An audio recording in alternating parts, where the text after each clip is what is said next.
Hello and welcome to another TLDR EU video. While the coronavirus crisis has diverted most government attention away from other matters, that's not to say that other issues haven't been brewing in the background, not least how we should be tackling climate change.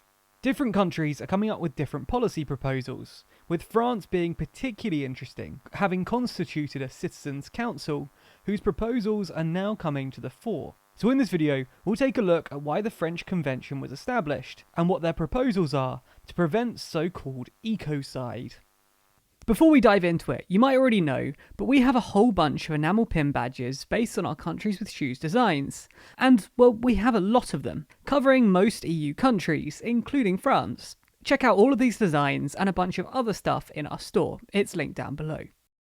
In part to quell the Gilets jaunes, or the yellow vests, and the subsequent Gilets citoyens, the citizens' vest movement, the French President Emmanuel Macron on the 25th of April 2019, after a 3-month voter listening exercise dubbed the Great Debate, announced the creation of a Citizens' Assembly, or Citizens' Council, with the power to put proposals before the people, or government.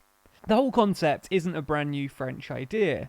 In 2018, the UK set up a Citizens' Assembly to advise Parliament on social care funding, and in Ireland, it was a Citizens' Assembly established in 2016 that ultimately set in motion the process which led to a referendum on abortion and its subsequent legalisation.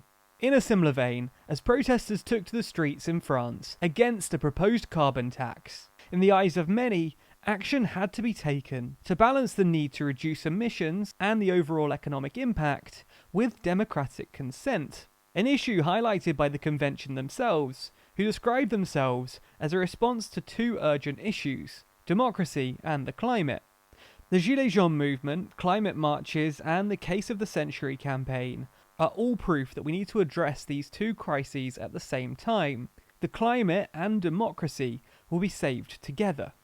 The Citizens' Climate Convention comprises of 150 members, selected at random, based on the generation of telephone numbers, 85% of which were mobile and 15% landline. The members selected were tailored to represent the diversity found in French society, ranging from gender, age and level of qualification to socio-professional circumstances and geographical area. Of those contacted, 30% quickly expressed interest, 35% asked to consider the idea, and a further 35% refused. The CCC were given one overarching question. How can we reduce greenhouse gases by at least 40% by 2030 compared to 1990 with social justice in mind? And they were also given one goal: to put forward proposals to be submitted without filter to a referendum, to a parliamentary vote, or to direct regulatory application, with them meeting for 3 days at a time over the course of 6 or so months. Alongside the members of the CCC are a number of qualified experts, ranging from co-founder of the Institute for Sustainable Development and chair of the Economic, Social and Environmental Council's Environmental Section, to a professor of political sciences and a sociologist. So, enough about the council. What were their proposals? Contrary to Macron's initial desires, the CCC rejected proposals for referenda on very specific measures, rather focusing on putting two broader proposals to the people, notably that of adding the concept of environmental protection to the French Constitution, and that of making the destruction of nature a crime, with other measures requiring political courage to enact, broadly focusing on 4 areas: use, housing, produce and work, and eating. When it comes to the French Constitution, the proposal is that environmental protection, biodiversity and the fight against climate change are all added to Article 1 of the Constitution, which currently states that France shall be an indivisible, secular, democratic and social republic. It shall ensure the equality of all citizens before the law, without distinction of origin, race or religion. It shall respect all beliefs. It shall be organised on a decentralised basis. The CCC specifically wants the preamble to note that respect for rights, liberties and principles must not compromise preservation of the environment, which is a shared inheritance of mankind, and that the Republic guarantees the preservation of biodiversity, of the environment and the fight against climate change, all of which to be added to Article 1. Then, on making the destruction of nature a crime, the CCC proposes adopting a law which penalises the crime of ecocide within the framework of 9 planetary limits, ranging from climate change, the erosion of biodiversity, and changes in land use, to the global use of fresh water and the increase of aerosols in the atmosphere, with the proposed definition of the crime of ecocide being any action which has caused serious ecological damage by participating in the manifest and significant neglect of planetary limits, committed with knowledge of the consequences which were to result therefrom, and which could not have been ignored.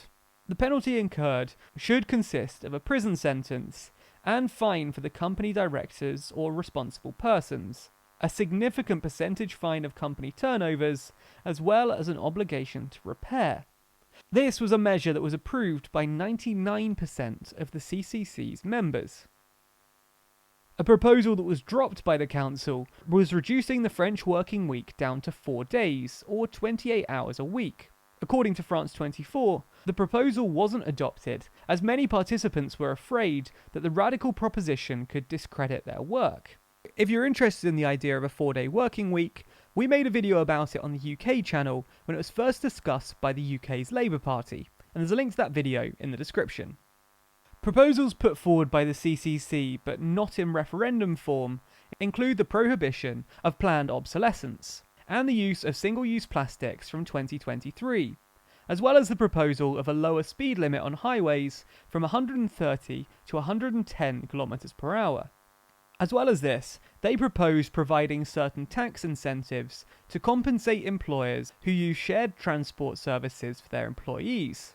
The CCC have also suggested amending the ecological bonus penalty system, taxing more polluting vehicles at higher rates, as well as advancing incentives and support programs for clean energy and electric vehicles, and from 2025, banning the use of high-emission vehicles.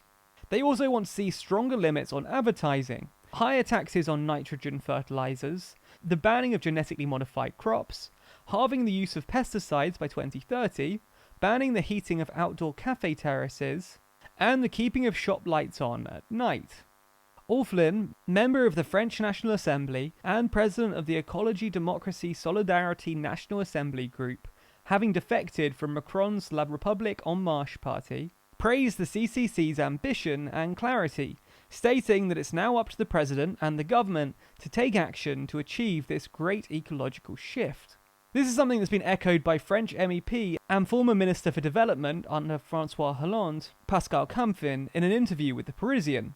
You have to give the keys to the French people to be able to decide on measures that neither the right nor the left have taken so far.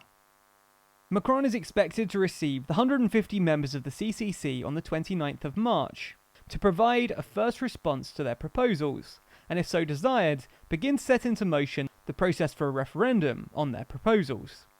So what do you think? Is a Citizens' Council a good way to tackle major intergenerational issues, and is making the destruction of nature a crime a good thing? Let us know your thoughts in the comments below, and as always, you can continue the conversation over on Discord. If you want more EU news from us, then be sure to subscribe to the channel. You can also hit the bell icon to be notified every time we post a video. If you want to find more from us across other social networks, simply search for TLDR News. Special thanks to our Patreon backers who make videos like this one possible.